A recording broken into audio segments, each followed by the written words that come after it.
Hello everyone and welcome back to my channel BethChatsBooks, and today's video is going to be a book review of Margaret Atwood's The Handmaid's Tale. So overall I really enjoyed this book. I'm going to go into a few little points about this book, but before I do I'm just going to tell everyone that this is going to be part one of the kind of Handmaid's Tale review. So I'm going to do the book review today, and then I'm going to do the kind of adaptation review within part two, where I'm going to discuss the Channel 4 TV series of The Handmaid's Tale. I think there's about 10 episodes and I haven't started it yet, but I thought it'd be really good to do a comparison of like book to TV, so I'm hoping to do that. But just for today I'm only going to discuss this particular book. So I really enjoyed it, but I did have some very small pinickety kind of cons to this book. So I think I'm just going to go through all the pros first, and then I'm going to go through the cons, and I'm going to try and do it spoiler free. I think I'm going to go down the spoiler free route purely because trying to explain the complex plot to this would take far too long and I'd probably butcher it. And also I like the idea that a lot of people's reviews of this, they didn't really give much away so that you could get used to the story building, because Atwood in this gradually introduces you to the world. She doesn't just throw you in there and expect you to learn all these things. So one thing I really liked about this book is that to me it's very timeless. So I was surprised to find out after reading this book that this was written in the 80s by Atwood. And I think what's very interesting about this is she could have produced it in 2016 and it would still be very kind of accessible. It doesn't feel very dated. The things that she's talking about are more relevant kind of now than ever before. And that kind of links to a second point that I really enjoy about this, is that it's incredibly relevant. The words are so fresh in this that you could pick it up today and you would believe it could have been published last year, because she's got a vitality in her writing, and she discusses things in a way that it does seem timeless. She doesn't use any dated concepts, and with dystopian I think it's quite difficult for dystopian to come across as not dated to a specific period. And this, I was very shocked to realise she'd written this so long ago, because it didn't seem dated at all. One thing I like about this is it's most definitely a feminist text. It definitely deals with some of those questions that as women we ask ourselves and we consider. I really enjoy the main protagonist's mum, because she talks feminist voice and a feminist tone to a lot of the things that she's saying. And I think it's really interesting because it made me consider some things that I hadn't previously thought about. And I'm kind of trying to be spoiler free here, so I don't kind of tell you much. But there's definitely a very strong feminist voice in here. Moira, who's the main protagonist's best friend as well, she has a very feminist attitude to things as well. So there is no disputing that this is a feminist text, and if you enjoy feminist text, then this is a must read for you. Now at the end I'm going to kind of talk about some of the flaps and read you some of the things that I really enjoyed. So that will be some spoilers, but I will warn you way in advance. And this links to my next point about the fact that I think that she writes in a very poetic and beautiful way. There's some snippets in here that I had to kind of reread because they were effortlessly glided across the page, and it was very pretty and lovely to read. She's got a very vivid imagination, but she embroiders words on a page beautifully, and I really enjoyed some of those passages. So that if you really like beautifully written kind of books as well as it having some action and dystopian content, then this would definitely be for you. I loved that this book considered and basically revolves around this idea of a raw human experience and raw human desire, without giving too much away. The character was very realistic for me, because dystopian tends to be you have this heroine who goes against everything and puts herself on the line, and what I kind of liked about this character was she wasn't like that.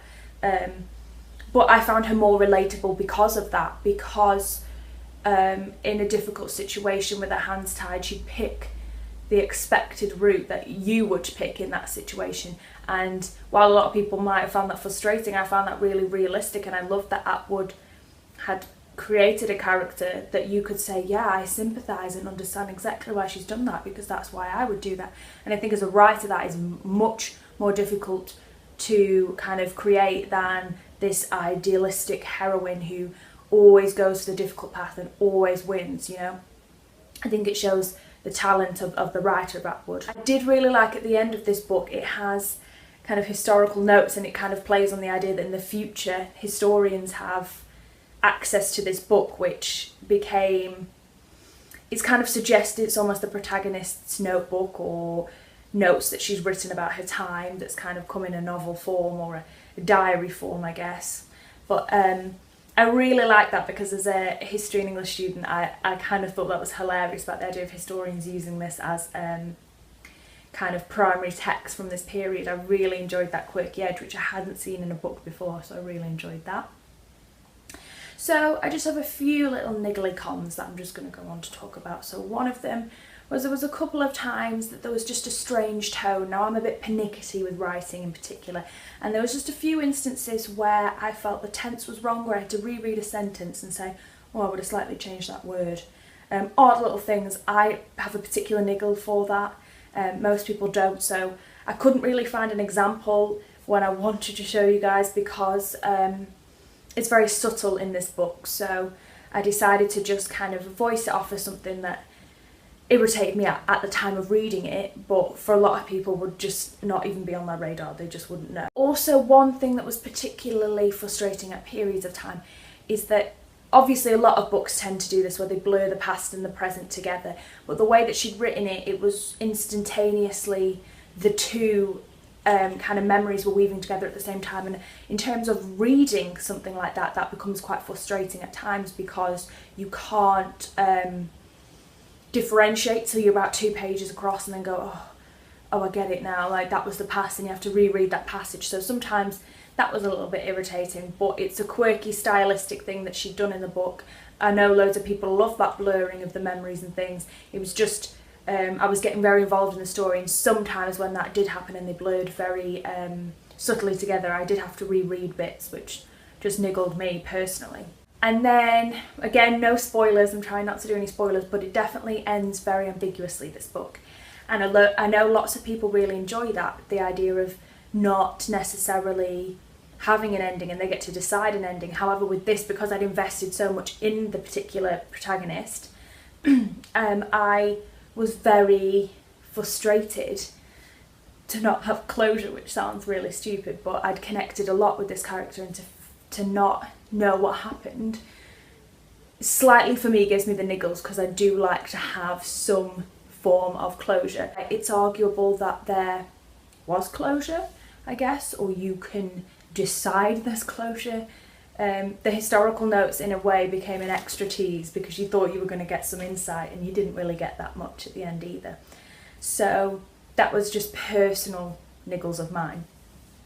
But overall, I gave this 4.5 out of 5 stars. The only reason I didn't give it 5 stars is because of these minor niggles I had, and also I feel like with a 5-star rating it's a gut feeling. It's if you're racing across the page, and usually for me a 5-star dwells in my mind for a long time and I'm thinking about it a lot. So this one I did think about, but pretty shortly after I'd finished reading it, kind of the main bulk of the plot was getting a bit confused in my head, and it floated off into insignificance, because it's only been about a week since I finished this, and I can't really remember as much about it coming to do the review as I thought I would. So that's purely why it's not a 5-star.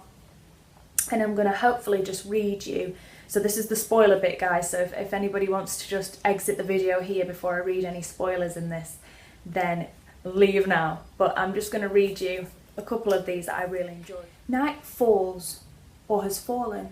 Why is it that night falls instead of rising like the dawn? Yet if you look east at sunset, you can see night rising, not falling. Darkness lifting into the sky, up from the horizon like a black sun behind cloud cover. Like smoke from an unseen fire, a line of fire just below the horizon, brush fire or a burning city. Maybe night falls because it's heavy, a thick curtain pulled up over the eyes, wool blanket. I wish I could see in the dark better than I do. So I think some of the way that she phrases things just sounds absolutely beautiful and very intoxicating to read. Like, I became fascinated by little passages like that, saying, oh yeah, why does night fall instead of rise, and just the way that she makes you think about things very subtly. This is when the protagonist's mum is kind of having a bit of a tiff with her at this teenage age. "You're such a prude," she would say to me in a tone of voice that was on the whole pleased. She liked being more outrageous than I was, more rebellious. Adolescents are always such prudes. Part of my disapproval was that, I'm sure, perfunctory routine. Also, I wanted from her a life more ceremonious, less subject to makeshift and decampment. "You were a wanted child, God knows," she would say at other moments, lingering over the photo albums in which she had me framed. These albums were thick with babies, but my replicas thinned out as I grew older, as if the population of my duplicates had been hit by some plague. She would say this a little regretfully, as though I hadn't turned out entirely as she'd expected. No mother is ever completely a child's idea of what a mother should be, and I suppose it works the other way around as well. But despite everything, we didn't do badly by one another. We did as well as most. I wish she was here so I could tell her I finally know this. So the way that she writes is very beautiful. I'm not going to give you any more because I don't really want to give massive spoilers. I don't want to read you the ending or anything like that, because the beauty of this book is kind of going on the journey with it. So I'm going to leave all the rest of the kind of excerpts there. So that's that book review. So I hope you enjoyed that book review. I'm hoping to bring out the adaptation version of the actual Channel 4 programme as soon as possible. And I'm a little bit now stuck to do my next couple of videos. I'm hoping to do about the Canadian experience, but I think that's going to be a good couple of videos long. I'm thinking maybe 3 or 4 about my Canadian summer experience working at a physically disabled camp. So if you've watched any of my other videos, you'll know that that was something on my radar that I've wanted to do. So if you'd be really excited about that, please comment down below so I can start doing a bit of research to get those videos together. But if there's any other videos you'd like, if anybody would like to tag me in any book tags or anything like that, or recommend me any next videos to start, that would be amazing, because I've kind of come to a video slump now of getting through all the things that I've kind of first wanted to get through, and now I'm thinking, what else am I going to do for the rest of the month to make videos? So if anybody could advise me, any booktubers themselves who started off a channel and got to this kind of video making slump and has any recommendations of where to go next, that would be amazing. But thanks again for watching, and I'll see you all very soon. Bye.